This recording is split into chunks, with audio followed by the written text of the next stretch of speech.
Praise the Lord. இன்றைக்கான வசனம், சரீரத்தின்படி நான் தூரமாயிருந்தும் ஆவியின்படி உங்களுடனே கூட இருந்து உங்கள் ஒழுங்கையும் கிறிஸ்துவின் மேலுள்ள உங்கள் விசுவாசத்தின் உறுதியையும் பார்த்து சந்தோஷப்படுகிறேன். பவுல் இங்கே சொல்றது இது இயேசு கிறிஸ்து சொல்கிறதாவும் நாம் எடுத்துக்கொள்ளலாம். நம் ஆவியோட அவர் இருந்து அதை பார்த்து சந்தோஷப்படுறாரு அப்படின்னு இங்க பவுல் சொல்றார்.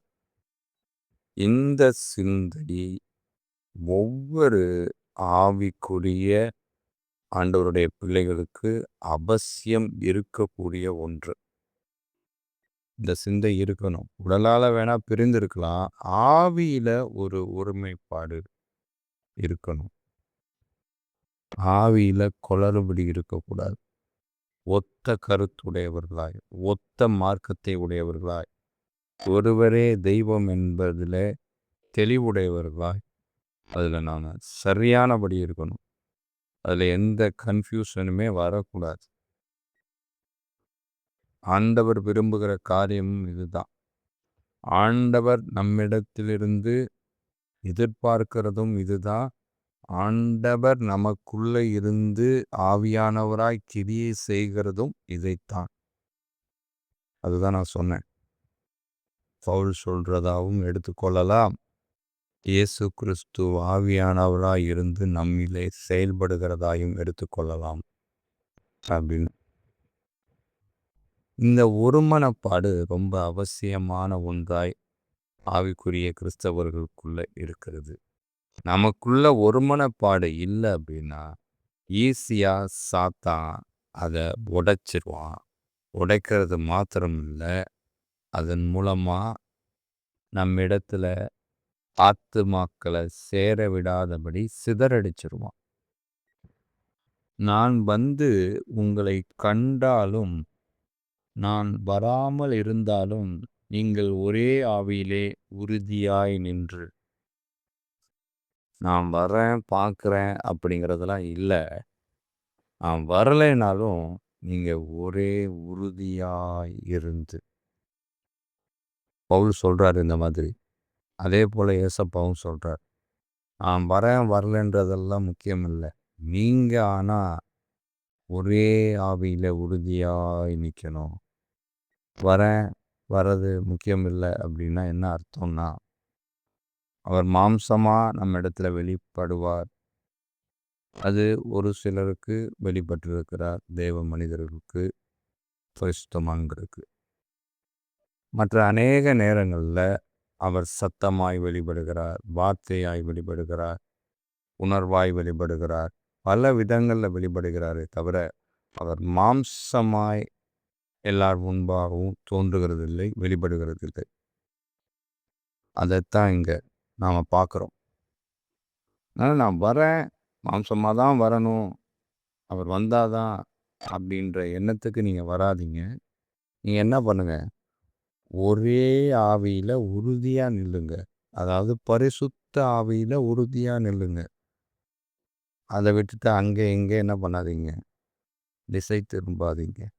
ஒரே ஆத்துமாவினாலே சுவிசேஷத்தின் விசுவாசத்திற்காக கூட போராடி, அதான் சொன்னேன், ஒரே ஆத்துமா இருக்கணும், ஒரே ஆவி இருக்கணும். இது சுவிசேஷத்தின் விசுவாசத்திற்காக போராடி.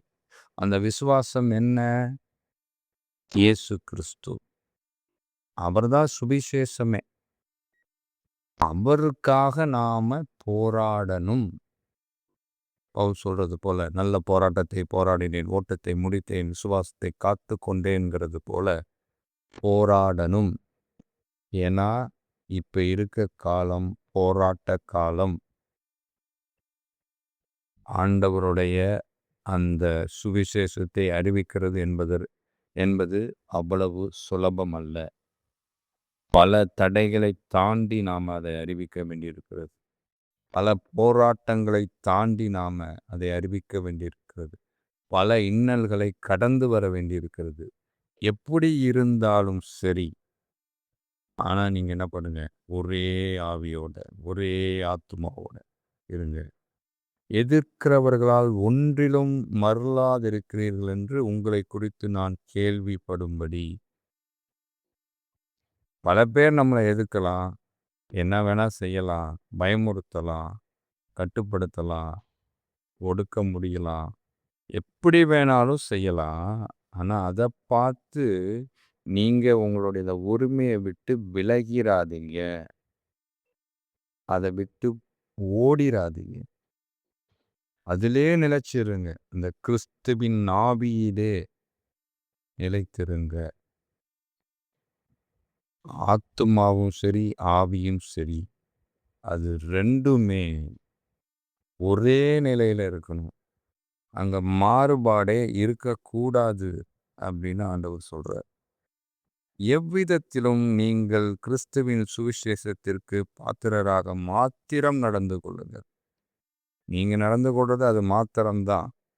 இயேசு கிறிஸ்துவின் சுவிசேஷத்திற்கு, ஆத்துமாக்களை ஆதாயம் பண்ணுவதற்கு, ஆத்துமாக்களை தேவனிடம் சேர்ப்பதற்கு, ஆத்துமாக்களிடத்திலே மனந்திரும்புதல்களை கூறுகிறதற்கு மாத்திரம் நீங்க என்ன பண்ணுங்க, கவனமா இருங்க.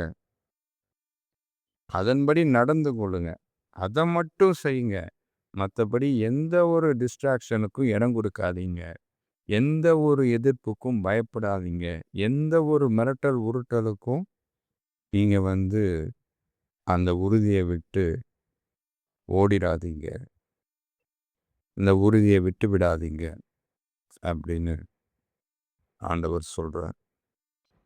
என் பிள்ளைகள் சத்தியத்திலே நடக்கிறார்கள் என்று நான் கேள்விப்படுகிற சந்தோஷத்திலும் அதிகமான சந்தோஷம் எனக்கு இல்லை. ஏசப்பா தான் சொல்றாருங்க. என் பிள்ளைங்க நான் சொன்ன இந்த சத்தியத்தில் நடக்கிறாங்கன்றது தான் எனக்கு சந்தோஷமே.